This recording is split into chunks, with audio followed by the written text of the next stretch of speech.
Olá, amados de Deus.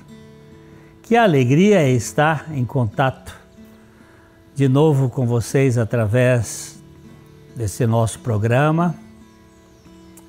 Você sabe que o nosso objetivo aqui é anunciar a boa notícia, as boas novas do Evangelho, o Evangelho das insondáveis riquezas de Cristo, o Deus que se fez carne, que se fez gente, que habitou entre nós e que por meio da graça Ele vem habitar em nós.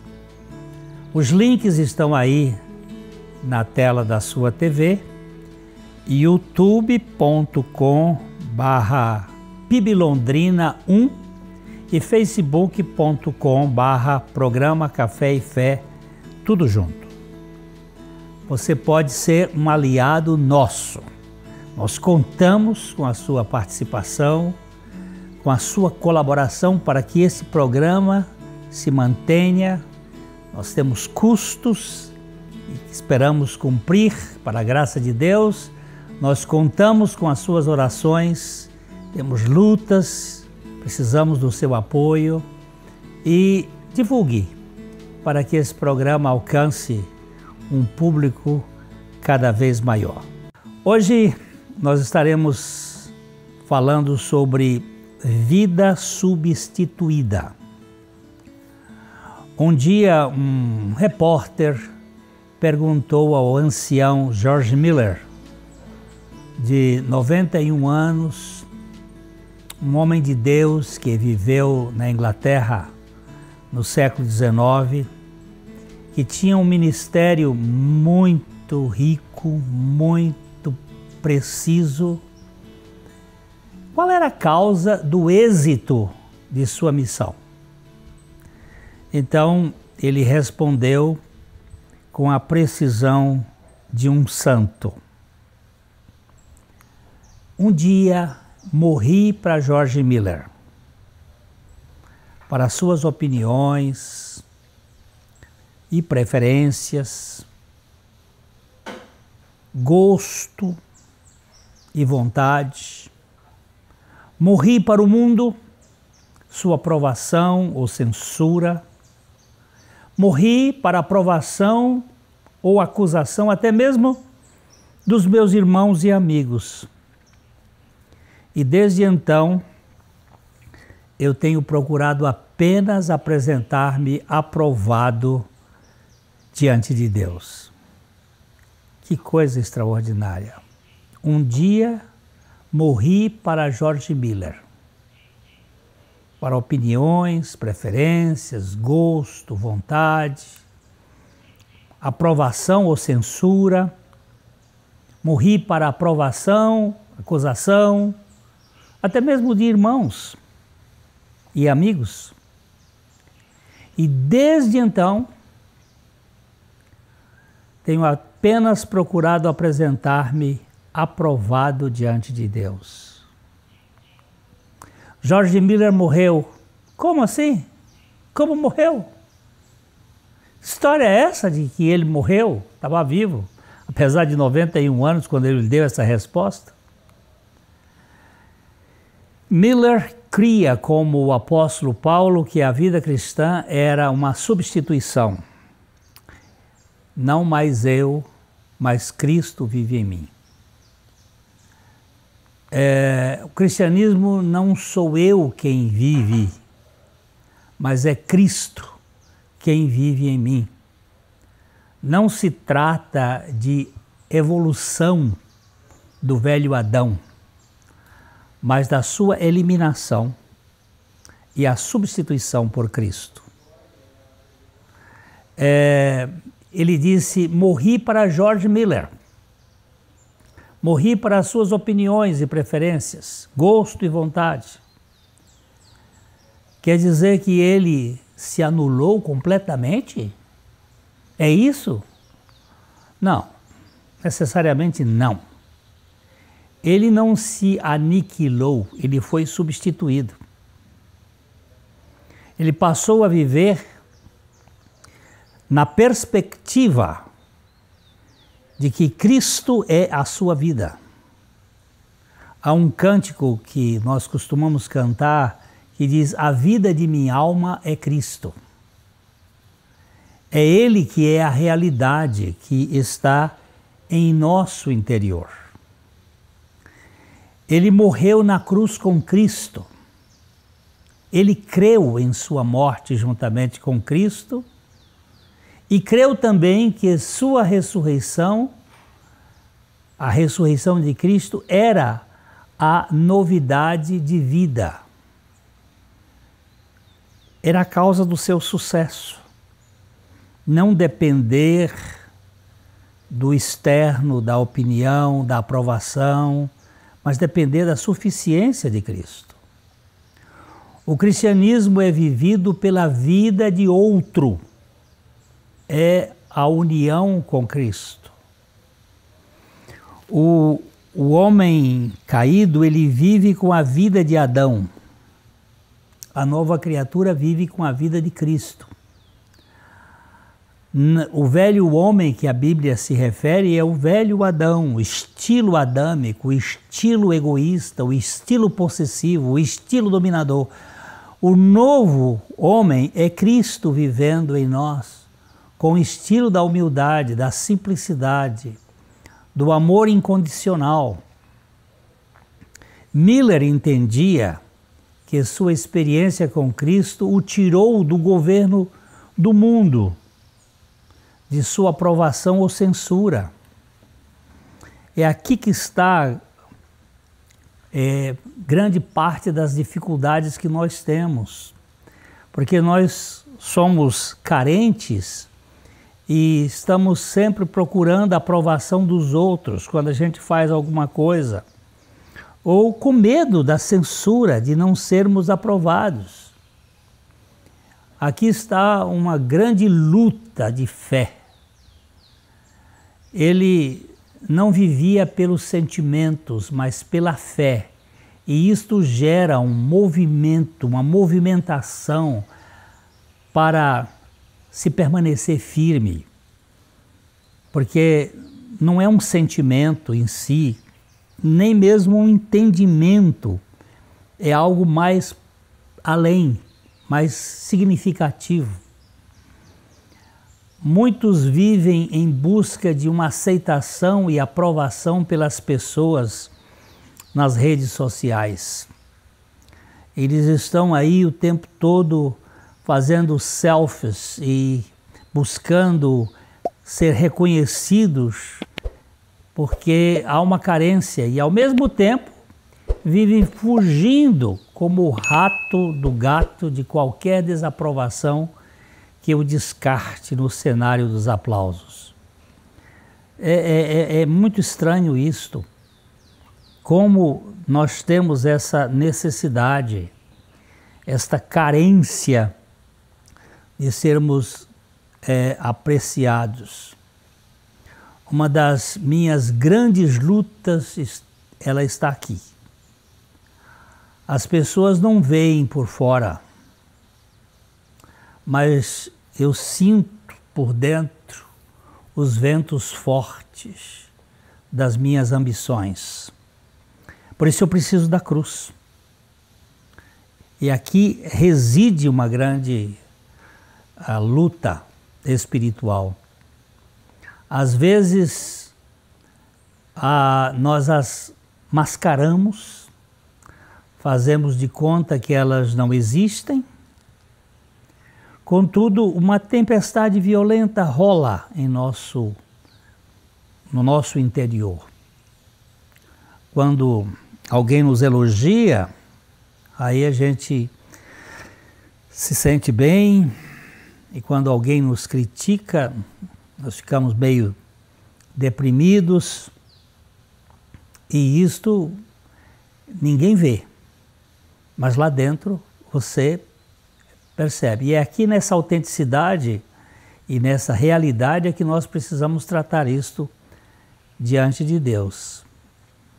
A grande maioria não vê o que acontece no nosso interior. Mas se formos sinceros, não podemos negar que há uma guerra entre a fé e os sentimentos. E eu declaro que eu estou crucificado com Cristo. Mas quando vêm as críticas, lá eu me sinto desanimado ou até abatido. Eu luto com a necessidade de ser aceito e temo ser rejeitado. Não há um só dia que esteja isento desses ataques. E é por isso que nós precisamos desta vida substituída. Não mais eu, mas Cristo. Eu não mostro isto, porém eu sofro com isto. Eu sinto os efeitos internos da carência da visibilidade externa. Eu sofro da síndrome de aceitação. E eu preciso da cruz para extirpar esta necessidade que me exalta. Estou tentando ser o mais honesto possível aqui. Mesmo assim, corro o risco de ser mal visto, além de chamar a atenção para este depoimento que reflete um pouco da minha realidade. Mas é isso que nós precisamos. Nós precisamos tratar do assunto com a maior transparência possível. A alma poluída do ego é uma realidade intensa de autossuficiência, mesmo se o espírito já estiver regenerado. E a gente precisa tratar disto para sermos libertos. Substituição de vida. Não basta o nascimento do alto, é preciso o rebaixamento no íntimo. Sem a salvação da alma, a fé cristã parece falácia. Eu estou dizendo que eu preciso de uma realidade maior do que esta dimensão do que eu demonstro. As pessoas que já foram regeneradas, elas ainda têm uma alma que precisa ser liberta de sua história com seus traumas e ferimentos. Nós fomos salvos no nosso espírito, mas precisamos ser salvos na nossa alma. E finalmente nós seremos salvos do nosso corpo, em nosso corpo com um corpo glorificado. É assim que entendemos a salvação em 3 tempos. E eu preciso ser tratado com esta realidade que luto na minha alma. Há um estilo humilde, mas um coração sofisticado e soberbo não se concilia com o Senhor acocorado lavando os pés. Às vezes a gente fala de humildade, mas no fundo ainda somos sofisticados, exigentes, arrogantes. Miller, ele não somente cria na morte de Cristo como seu Salvador, mas ele cria em sua morte com Cristo para que ele fosse o seu Senhor e vivesse nele e através dele. É uma vida interior de Cristo naquele homem que você olha, é Miller, é George Miller, mas a conduta e o modo de ser é Cristo. É como a encarnação do Verbo. Nós precisamos encarnar a vida de Cristo em nosso modo de ser dia a dia. Deus se fez carne e habitou entre nós. A encarnação do Verbo é uma realidade que nós podemos ver que o Deus habita, porque Jesus, se você for olhar o comportamento dele, não é um homem puramente homem, era totalmente homem, mas não era homem totalmente, porque havia um ser, uma dependência de Deus que é absoluta, e a vida de Deus se manifestava nele. Então, assim como o Jesus histórico tinha a encarnação, era a encarnação do Deus, nós precisamos ter a manifestação de Deus em nosso modo de ser.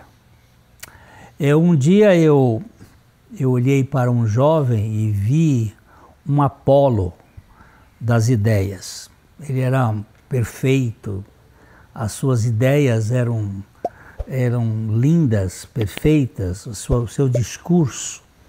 Seus discursos eram como um rio caudaloso, cheio de pensamentos excitantes, e aquilo me despertou muita atenção. Eu olhei para a sua alma e vi aquele rio poluído de egolatria, envenenando-se de si mesmo. Era uma alma caudalosa, mas com águas de Mara, águas amargosas, ácidas. Ele falava de si. Era muito bonito, mas era a própria pessoa, a idolatria na própria pessoa. Queridos, nós precisamos ter cuidado, não basta ter uma teologia acadêmica da elite, é preciso ter o coração quebrantado do eleito, que morreu para si mesmo, que se esvaziou, que desceu, que veio para o lava-pés. Um dia, quando nós estávamos fazendo um curso na Universidade de Wheaton, nos Estados Unidos, eu entrei numa sala onde havia uma escultura de Cristo e os apóstolos, e ele acocorado, lavando os pés ali de Pedro, e Pedro, naquela figura, ele estava como que rejeitando, e o texto bíblico conta que Pedro disse: os meus pés o Senhor não vai lavar. E o Senhor disse: se eu não lavar os seus pés, você não tem parte comigo. E aí ele, naqueles arroubos próprios de Pedro, ele disse: não somente os pés, mas cabeça e tudo. Jesus disse: não, quem já está limpo, já se banhou, precisa só tirar a poeira dos pés. E o Senhor ali, depois de ter lavado os pés dos seus discípulos, inclusive de Judas, ele tirou a toalha e ele disse: se vocês viram isto, esse é o exemplo. Se vocês viram, vocês me chamam de Senhor, e de fato eu sou, e se eu fiz isto, vocês também precisam fazer assim. Isto só é possível mediante uma obra, um milagre, o milagre da transformação. O apóstolo Paulo vê isto de uma maneira muito interessante numa versão da linguagem de hoje, de Romanos 6, de 1 a 7, ele diz o seguinte: portanto, o que vamos dizer? Será que devemos continuar vivendo no pecado para que a graça aumente ainda mais? Vamos continuar vivendo no pecado? É claro que não. Nós já morremos para o pecado. Então, como podemos continuar vivendo dele? Com certeza, vocês sabem que quando fomos batizados para ficarmos unidos com Cristo Jesus, fomos batizados para ficarmos unidos também com a sua morte. Essa versão mostra que há um batismo na união com Cristo. Não é batismo propriamente nas águas, ou em águas, ou com águas. É um batismo em Cristo.